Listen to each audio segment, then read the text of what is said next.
श्री स्वामी समर्थ. तुमच्या घरात देवाची कृपा आहे का? हा प्रश्न साधा वाटतो, पण उत्तर खूप खोल आहे. मग लक्ष द्या, कारण आज मी तुम्हाला असे काही संकेत सांगणार आहे जे फक्त नशीबवान लोकांनाच दिसतात. तर पहिला संकेत, घरामध्ये सतत शांतता आणि समाधान असतं. मोठ्या अडचणी येतात पण तरीही मन शांत राहतं. दुसरा संकेत, अचानक संकटातून वाचणं. कधीतरी तुम्हाला जाणवतं का की आज काहीतरी वाईट होणार होतं, पण मी वाचलो.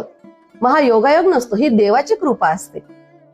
तिसरा संकेत, घरामध्ये पूजा, नामस्मरण किंवा देवाचं नाव आपोआप घ्यावंसं वाटतं.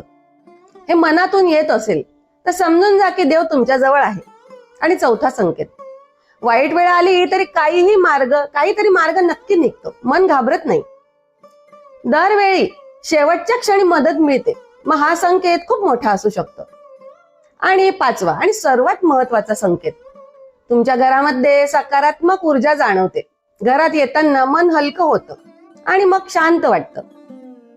जर यापैकी 3 संकेत तुमच्या घरात दिसत असतील तर समजून जा की देवाची कृपा तुमच्यावर नक्की आहे.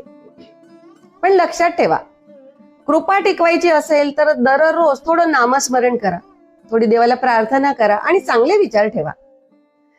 कदाचित हा व्हिडिओ तुमच्यापर्यंत काही कारणांनी पोहोचलेला आहे. मग कमेंटमध्ये जय जय स्वामी समर्थ लिहा आणि देवावर विश्वास आहे असं लिहा. श्री स्वामी समर्थ.